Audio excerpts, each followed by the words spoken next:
भगवते वासुदेवाय नारायणं नमस्कृत्य नरं चैव नरोत्तमं देवीं सरस्वतीं व्यासं ततो जयामुदीरयेत्।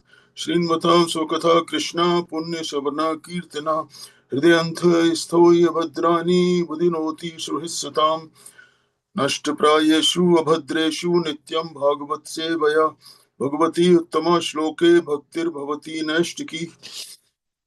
Reading from Srimad Bhagavatam, Canto 4, Chapter 18 and Text 7. Text 7. Apalinata apalita nadadrita cha bhavadbhir lokpalake chori bhute ath loke aham yagyarthe agrasam oshadhi.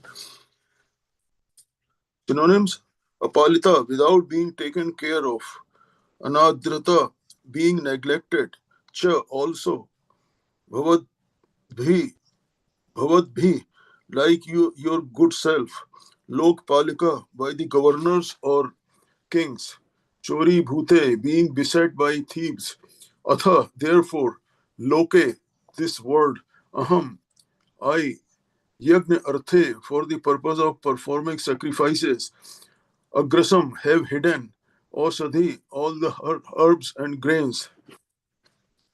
Translation by Srila Prabhupada. Srila Prabhupada ki jai. My dear king, not only are grains and herbs being used by non-devotees, but as far as I am concerned, I am not being properly maintained. Indeed, I am being neglected by kings who are not punishing these rascals who have turned into thieves by using grains for sense gratification. Consequently, I have hidden all these seeds which were meant for the performance of sacrifice. Purport by Srila Prabhupada ki jai. That which happened during the time of Prathu Maharaj and his father, King Vena, is also happening at this present moment. A huge arrangement exists for the production of large-scale industrial and agricultural products, but all these products are meant for sense gratification. Therefore, despite such productive capacities, there is scarcity because the world's population is full of thieves. The word chori bhute indicates that the population has turned to thievery. According to Vedic understanding, men are transformed into thieves when they plan economic development for sense gratification. It is also explained in Bhagavad Gita that if one eats food grains without offering them to the Supreme Personality of Godhead, yagna, he is a thief and liable to be punished. According to spiritual communism, all properties on the surface of the globe belong to the Supreme Personality of Godhead. The population has a right to use goods only after offering them to the Supreme Personality of Godhead. This is the process of accepting prasada. Unless one eats prasad, he is certainly a thief. It is the duty of governors and kings to punish such thieves and maintain the world nicely. If this is not done, grains will no longer be produced and people will simply starve. Indeed, not only will people be obliged to eat less, but they will kill one another and each other's flesh. They are already killing animals for flesh. So when there will be no longer be grains, vegetables and fruits, they will kill their own sons and fathers and eat their flesh for sustenance. Namo Vishnu Padaya Krishna Prasthaya Bhutale Shrimati Bhakti Vedanta Swami Iti Namine Namaste Saraswati Deve Gauravani Pracharine Nirvishesha Shunyavadi Paschati Deshidarine Jai Sri Krishna Chaitanya Prabhu Nityananda Shri Advaita Gadadhara Srivasadi Gaur Bhaktvinda Hare Krishna Krishna Krishna Hare Hare Hare Rama Rama Rama Hare Hare. I seek blessings from all the assembled Vaishnavas and thank you very much for giving me the opportunity to purify myself by reading this Bhagavad text. And please forgive me for any shortcomings in my summary.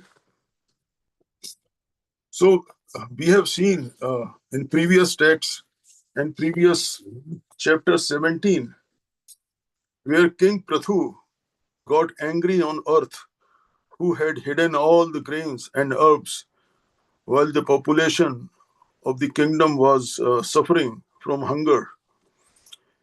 In this text, the earth is in the form of cow is explaining to King Prathu, who is an avatar of Lord Supreme Lord, the reasons why she has not been providing the grains. Mother Earth is telling King Prathu that she has not been treated or maintained properly and neglected by kings who are not punishing these rascals who have turned into thieves by using grains for sense gratification instead of using them for performance of sacrifice. Bhagavad Gita, verse text 13, Krishna says, in quotes, the devotees of the Lord are released from all kinds of sins because they eat food which is offered first for sacrifice. Others who prepare food for personal sense enjoyment verily eat only sin. So this is Krishna's telling about, food not being offered to sacrifice and just used for sense enjoyment. Uh, we have seen in previous chapter that King Vena was a notorious king. He was completely a materialistic person with no spiritual understanding. So Mother Earth is right in her statement that she was not being properly maintained. Also, there is verse in Bhagavad Gita where it says that when there is no sacrifice, there will be no rain. Obviously, when there is no rain, the earth will not produce any grains. So that was the situation in King Vena's time. The main thrust of this text is condemnation of sense gratification and materialistic way of leading a human life without following Vedic injunctions. Predominantly, the Vedic civilization is not followed by modern day world population either. Vedic civilization takes advantage of the perfect knowledge presented in the Vedas and presented by great sages and brahmanas for the benefit of human society.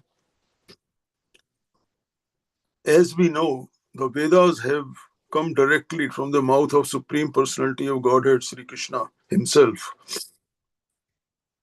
There were hardly any Vedic injunctions followed in King Vena's kingdom because King Vena himself was a non-follower of Vedic instructions. He was a demoniac, violent king, living for his own sense gratification. Human form of life is not meant for sense gratification, but to use the senses for the service of the Supreme Personality of Godhead. Living a life of sense gratification will lead one to the cycle of birth and death.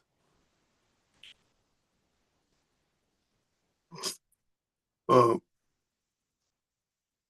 Krishna has said in Bhagavad Gita 3:28, तद्वित्तु महाबाहो गुण कर्म विभागयो गुणा गुणेषु वर्तन्त इति मत्वा न सज्जते. And the translation of this verse is, one who is in knowledge of the absolute truth, O mighty armed, does not engage himself in senses and sense gratification, knowing well the difference between work in devotion and work for fruitive results. So here Krishna has criticized sense gratification again. Uh, One who has the knowledge of absolute truth knows his real identity as part and parcel of the Supreme, who is uh, eternal bliss and knowledge, and he realizes that somehow or other he is entrapped in the material conception of life. In his pure state of existence, he is meant to dovetail his activities in devotional service to the Supreme Personality of Godhead, Krishna.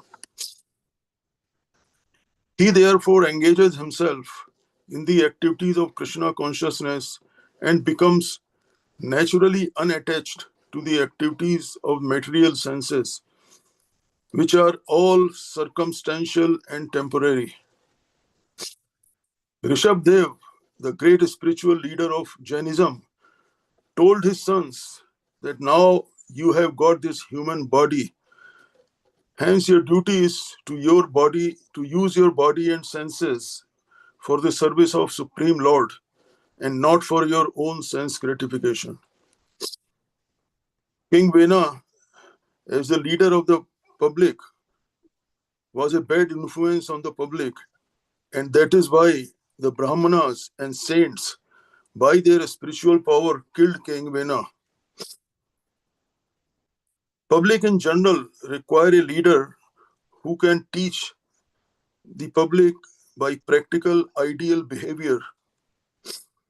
The king or the executive head of a state, the father and the school teacher are all considered to be natural leaders of the innocent people in general. All such natural leaders have a great responsibility to their dependents. Therefore, they must be conversant with standard books of moral and spiritual codes like Manu Samhita, Bhagavad Gita, Srimad Bhagavatam, and so on.